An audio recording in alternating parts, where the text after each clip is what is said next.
Hey guys, it's me. So I'm just out here on the lawn, chilling, my beautiful front yard in Los Angeles. And I wanted to share with you this talk I've been having with a lot of my students on basically charisma. And as a lot of you know, I'm going to create an online course for singers where you can have it be, it's gonna be like a monthly subscription and stuff where you can get more of my knowledge, but less of a cost than like one-on-one lessons. So all this will be coming later. I'll probably create it in the summer, so it'll be a little time before it comes out.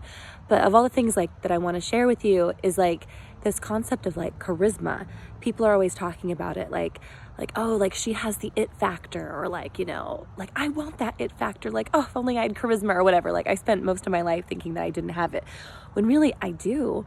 We're all born with it. We just often lose sight of it. We lose connection to ourselves. So all charisma is connection to yourself, right? We're born as babies, these perfect beings with like all this light and love and amazingness. That's why babies are so attractive, right? We see a baby or a plant or a sunset, and it's like babies, plants, sunsets, kitties, puppies, they're all full, right? They're full of source energy, life, universe energy, God energy, whatever you want to call it, life.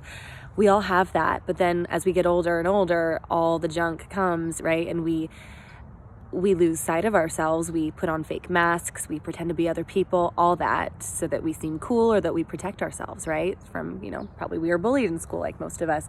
So we, disconnect from our core. So the key to getting charisma back is to re-own all the parts of yourself. This is charisma for acting. Most of my students are actors in Los Angeles. They do TV shows, movies, Broadway. They're all over the place, or they're complete beginners, but they have to have access to that charisma. It's not that they're just the lucky ones who ended up on these shows. They've worked their butts off. It's an airplane. But they've also had to re-find themselves, or instead of, I don't want to say find yourself because that's a loaded topic, but I want you to start re-owning those parts of yourself that you were born with, that is naturally you, and untaming yourself. Remember that? Do you know Glennon Doyle Melton? She's amazing. If you don't, follow her, Glennon Doyle Melton. She just came up with I think her third book now, called Untamed, and it's amazing. Just unbecoming. Unbecome what you are, what you think you should be, what you've become, so that you can become what you naturally are. Just shed everything that's not you, and that's charisma. So I want to tell you this like metaphor that I came up with, kind of.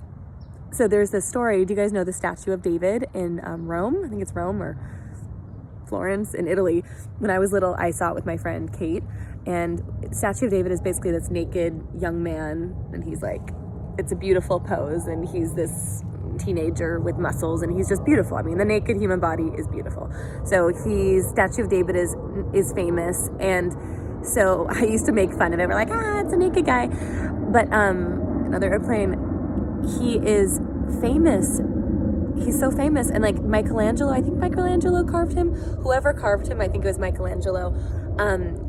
People always would ask him hundreds of years ago, like, how did you carve him? Oh my gosh, like the statue of David. How did he come out of you? You stare at him and you're breathless. Like, he's just amazing. It's like the Mona Lisa. For some reason, when you're in front of her or in front of the statue of David, something comes over you. There's like a presence there. So they ask him, like, how did you come up with this?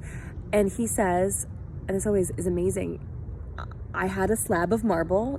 People start off with huge slab of square marble, and I just started carving away everything that wasn't him, everything that wasn't David. I carved everything away that wasn't him. And that's how we are as artists, right? That's how we are as